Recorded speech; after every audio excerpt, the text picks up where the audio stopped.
Hey, what's happening, Nation? It's Joku. May is an extremely slow month in the NFL. I did not see anything that I thought was worthy of being like, man, I gotta bust out a video about this. So I kind of just take the month off. It's my birthday month. I like to chill out with the family. Summer's just getting started. So I just like to kick back and chill out for a little bit. Do a little fishing, do a little camping, and just hang out with the fam. When you do this shit as much as I do, it's nice to be able to just step back for a minute and just turn it all off for a second. But May is coming to an end. The NFL is starting to ramp back up. You're about to see a lot more moves starting to happen with this money opening up for all these teams coming in June. Hopefully we can get a few of these dudes like Renfro completely locked up. We're just going to have to wait to see what happens with that, but I am going to run through the transactions that did happen in May. I'm not going to list every single one of these dudes that we signed, but I just wanted to do a little bit of catch up and just get everybody's opinions on it and put mine out there, so feel free to hit me up and let me know what you think. If you're new to the channel, if you think about subbing up, I really would appreciate that. But we're going to start off on May 5th when we waived Trey Regis. Y'all know I had a soft spot for this kid. I really wanted to see him stick on this roster, but we all knew in our heart of hearts that shit was not going to happen. We have brought on a plethora of other running backs. I don't even think this dude's going to end up making it back to our practice squad. So, Regis, dude, I really do love you. I hope you land with another team. I hope this NFL dream does continue to work out for you. But sadly, it is not going to be in the silver and black. May 9th, we ended up signing linebacker Kenny Young and releasing March Lillard.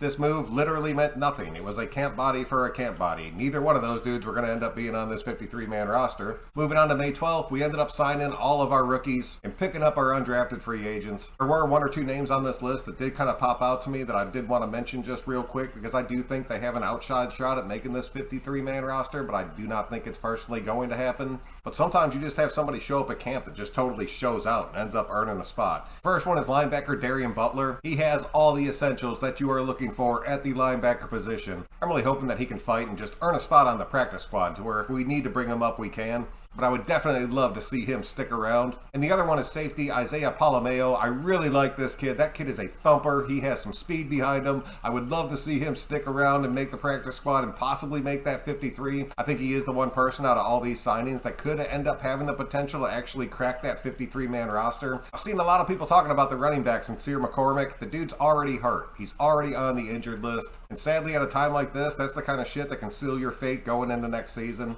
Really pulling for the kid, though. I'm really hoping it's nothing too serious and he can get back and actually have a legitimate shot. Moving on to May 13th, we end up signing Jarrett Stidham. He is going to be our number 2 quarterback for this team. He understands the offense that he is running. We got him for dirt cheap, and he can help Carr learn this system at an accelerated rate just because he knows everything this offense already has to do. God forbid Derek Carr does end up going down, we would at least have a number 2 quarterback that can come in there that understands the entire system. I know the breaking news today that the Raiders are working out Colin Kaepernick. Could this be the landing spot for him? No, it's not going to be. The Raiders are playing the fucking media game, and there is nothing more to it than that. Somebody had to be the first team to go ahead and give him a workout. Raiders were pretty vocal about, oh yeah, we'd give him a shot. So yeah, you bring him in, you let him do his workout. Say no, we're going to end up sticking with what we already have. But then other teams are more likely to bring him in for a workout because they're no longer the first and they're not going to get the press behind it and all the bullshit that comes along with it. Dude's been out of football for the past 6 years. He put up one of the statistically worst games an NFL quarterback has ever had in history.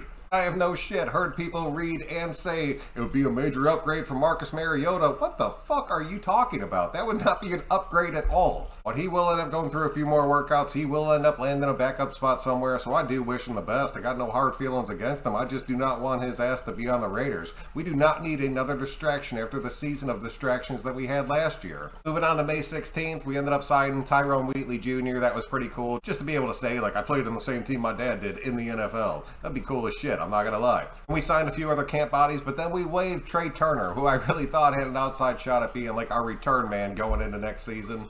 May 20th, we signed wide receiver Jordan Vesey. This move was interesting. I really want to see how this one ends up playing out. I do not think he's going to end up making the 53-man roster. But he could end up being a dude that you end up seeing sticking around on that practice squad. And then we released fullback Sutton Smith, which the writing was pretty much on the wall as soon as we signed Johnson from the Patriots. May 23rd, we placed Malika Morrison on the reserved retired list. That sucks. You hate to see that. And just the other day on May 24th, we placed Sincere McCormick on the injured reserve list that I mentioned earlier, and it sucks to see somebody go down that fast. And today we signed defensive lineman Tyler Lancaster. This is another camp body in my opinion. Let me know what you guys think. But I do not see that dude making some kind of major impact coming onto this roster. But that's pretty much what I have for you guys. I really do appreciate you checking out another one. Really hope you guys have an awesome Memorial Day weekend. Be safe. Please don't do anything stupid. Remember why we're celebrating the holiday. And just try to relax. Have a little bit of fun with your friends and family. Until next time, guys, I'm Joku. If you can click that like button on your way out, it really does help me out. I'll be back around after the weekend. So until then, catch you on the next one.